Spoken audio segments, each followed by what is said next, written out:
Hast du auch den Eindruck, dass die Formelvielfalt der Scheinleistung ein absolutes Chaos ist? Wann gilt welche Formel? Wie soll man sich das merken? Ein Spaghetti-Teller hat mehr System als die Berechnung von S, oder?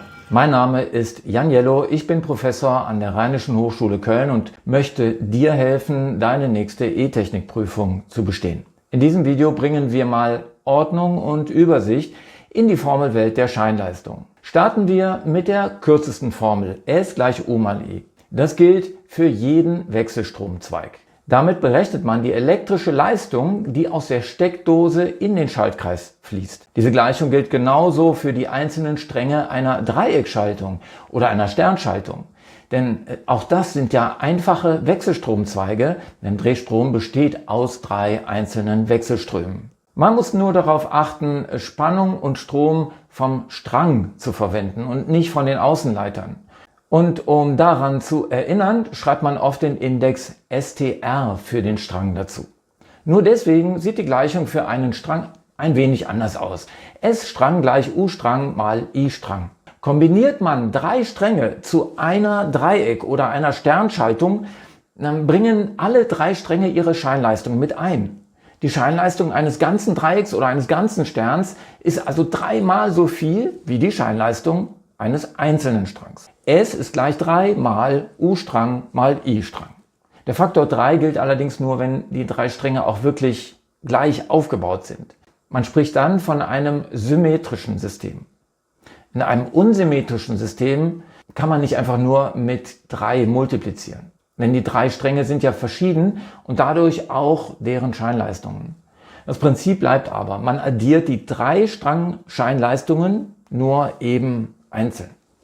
Kommen wir zurück zum symmetrischen System. Du siehst in der Gleichung die Stranggrößen, könntest alternativ auch die Außenleitergrößen U und I verwenden. Strang- und Außenleitergrößen sind natürlich nicht gleich, aber der Unterschied beläuft sich nur auf den Faktor Wurzel 3. Ersetzt du also U-Strang durch U, I-Strang durch I, dann ersetzt du den Faktor 3 durch eine Wurzel 3. S ist gleich Wurzel 3 mal U mal I. Warum das so einfach ist, habe ich in einem anderen Video erklärt. Das Beste dabei, auch diese Gleichung gilt für beides, für das Dreieck genauso wie für den Stern. Machen wir ein kleines Beispiel. An einem Wechselstromzweig fällt eine Spannung von 230 Volt ab. Durch ihn fließt ein Strom von 1,2 Ampere. Die Scheinleistung ist dann wie groß? Drücke jetzt die Leertaste, um das Video zu pausieren und selber drüber nachzudenken. Achtung, jetzt zeige ich dir die Lösung. Jetzt vergleiche mal das Ergebnis mit der Scheinleistung, die dieser Zweig als Strang in einem Dreieck aufweisen würde. Wie groß ist die Scheinleistung jetzt? Bitte wieder die Leertaste drücken, denn jetzt kommt wieder die Lösung.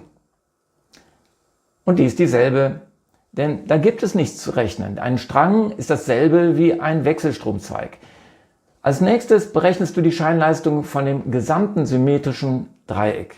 Denk an die Pause-Taste. Jetzt kommt die Lösung. Die Lösung ist 828 Volt Ampere. Die erhältst du, indem du die Strangscheinleistung mit dem Faktor 3 multiplizierst. Das ist dann die gesamte Scheinleistung.